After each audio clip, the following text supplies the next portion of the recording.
Chapter 19 The Return of Rhyme and Reason.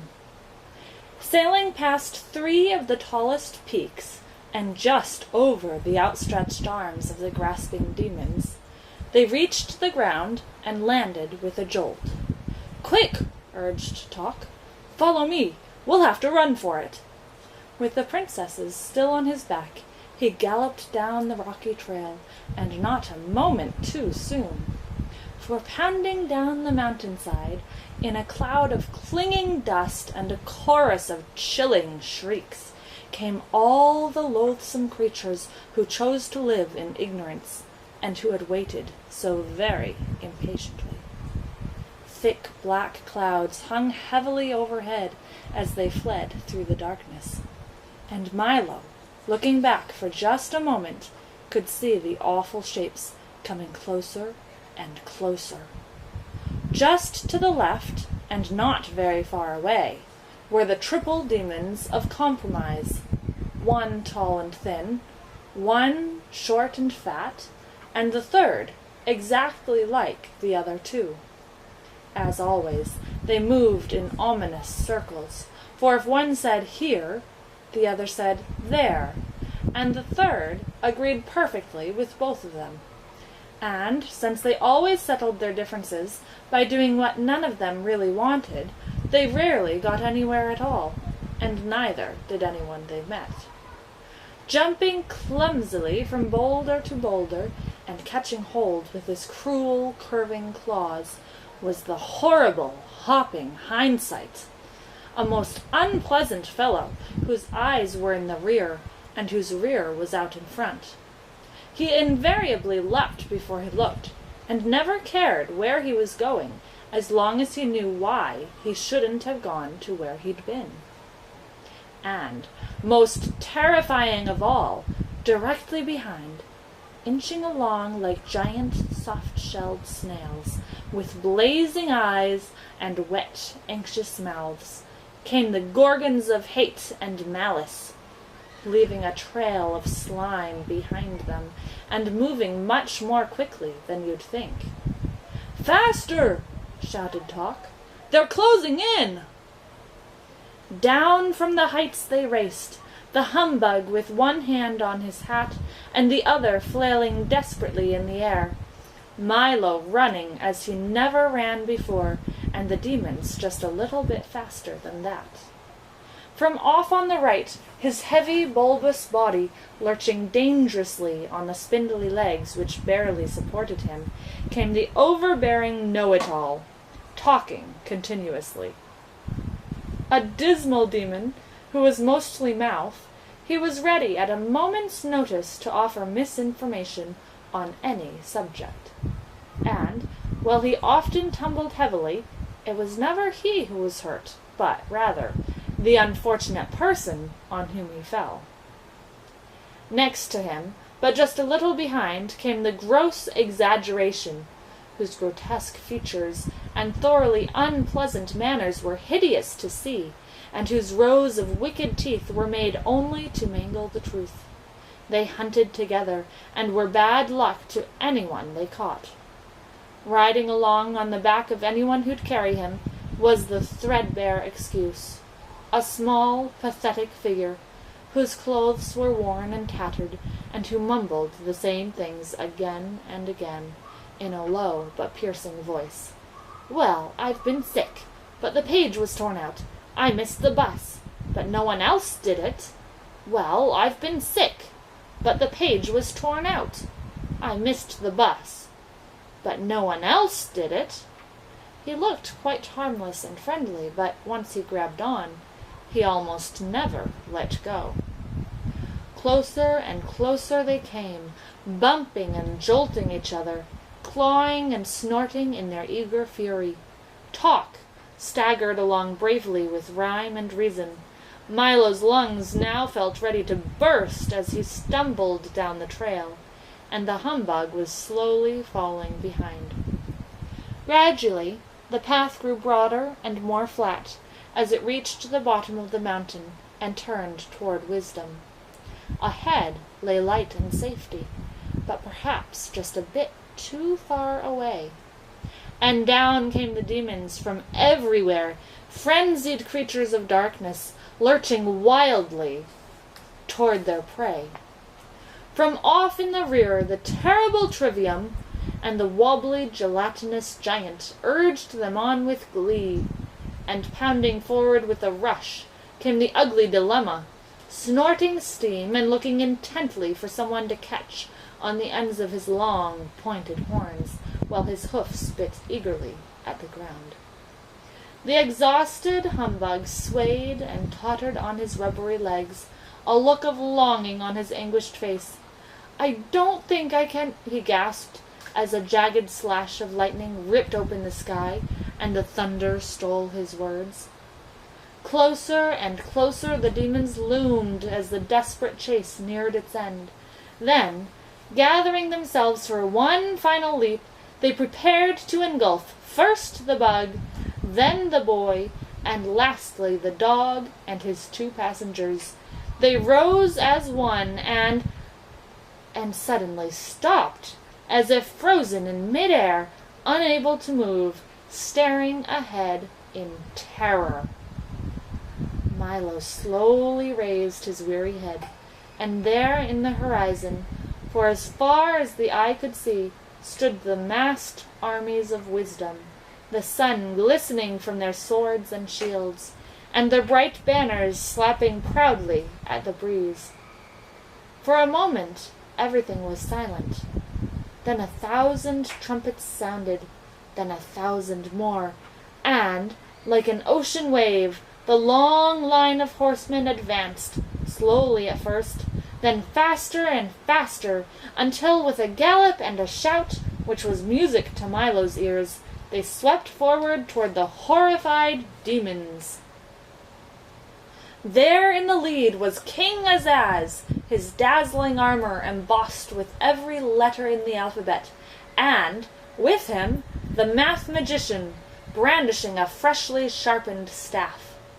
From his tiny wagon, Dr. Discord hurled explosion after explosion, to the delight of the soundkeeper, while the busy din collected them almost at once.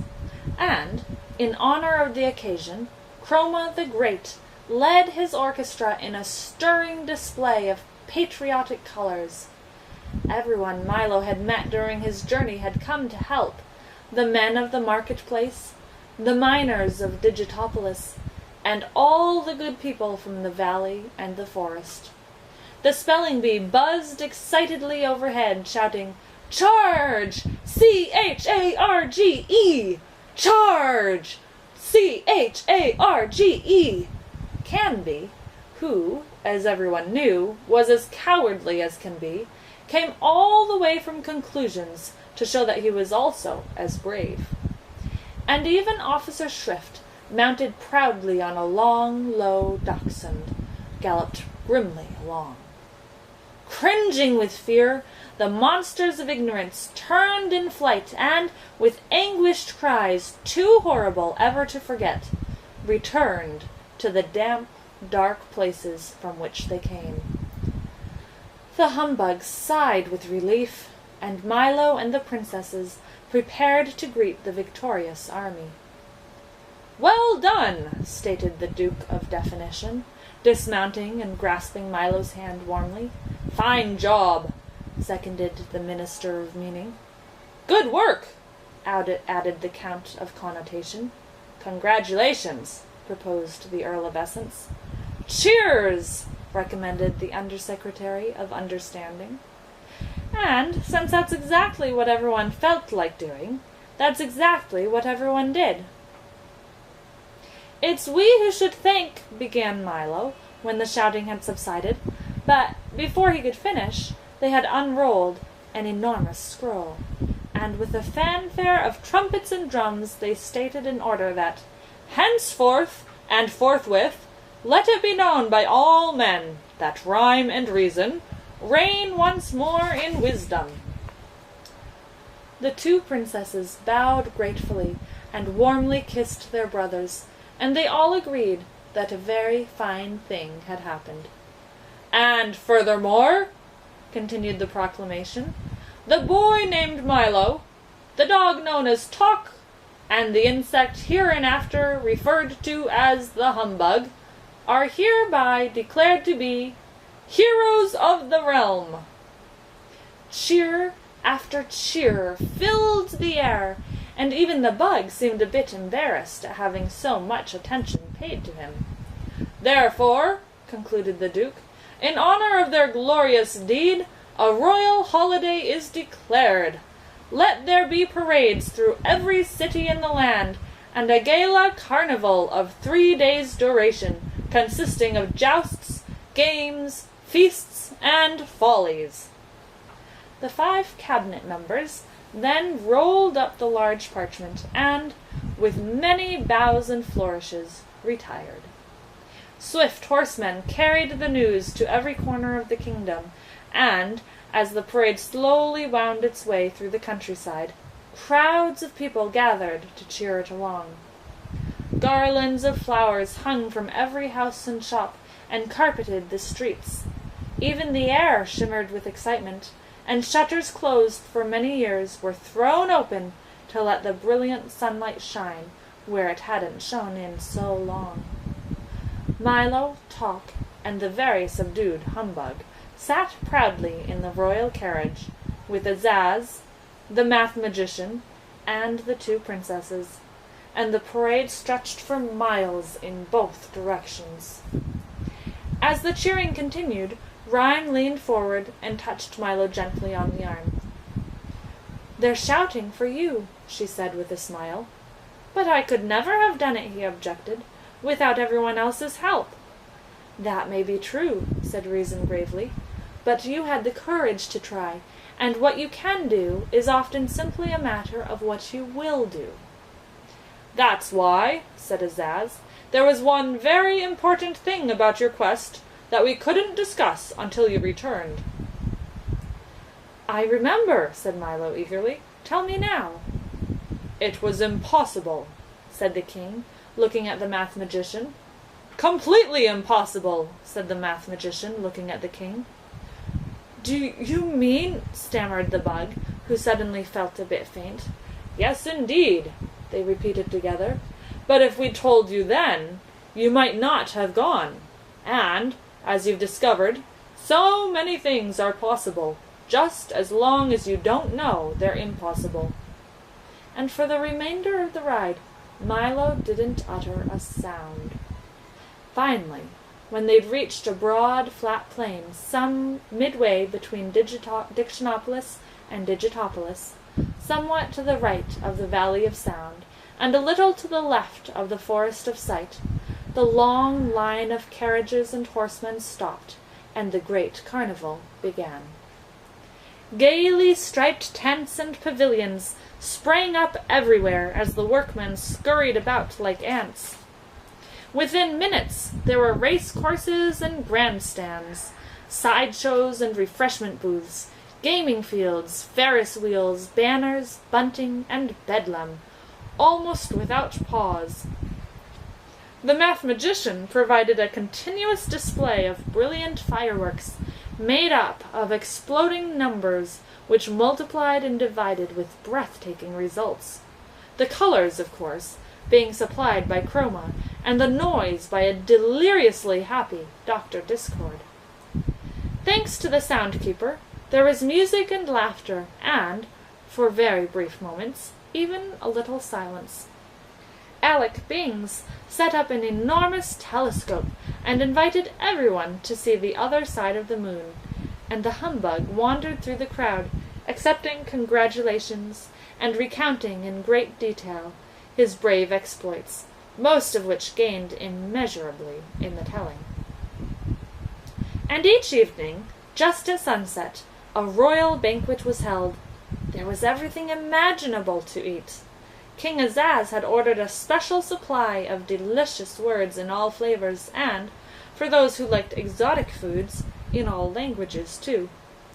The math-magician had provided innumerable platters of division dumplings, which Milo was very careful to avoid, for, no matter how many you ate, when you finished, there was more on your plate than when you began. And, of course, following the meal came songs, epic poems, and speeches in praise of the princesses and the 3 gallant adventurers who had rescued them.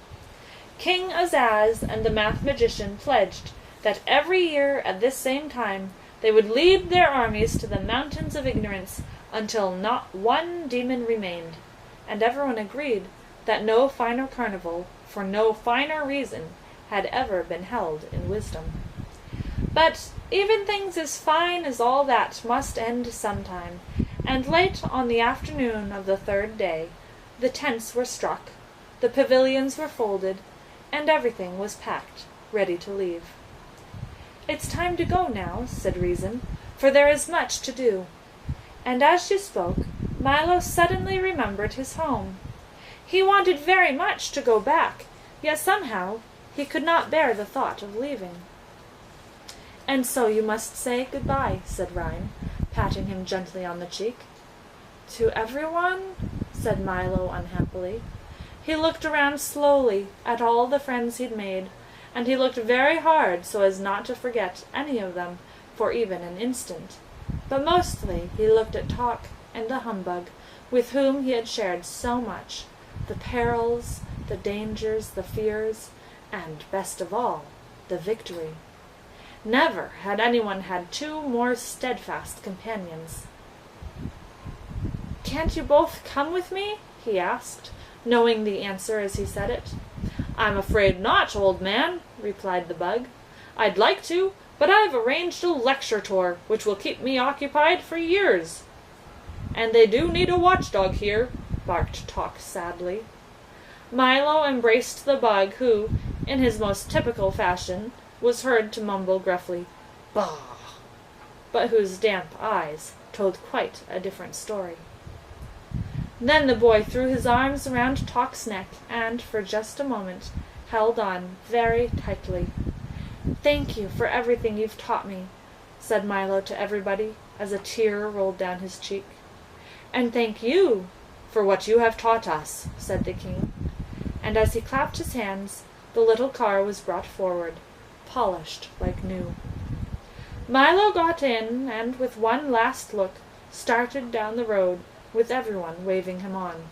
"Goodbye!" he shouted. "Goodbye! I'll be back!" "Goodbye!" shouted Azaz. "Always remember the importance of words! And numbers!"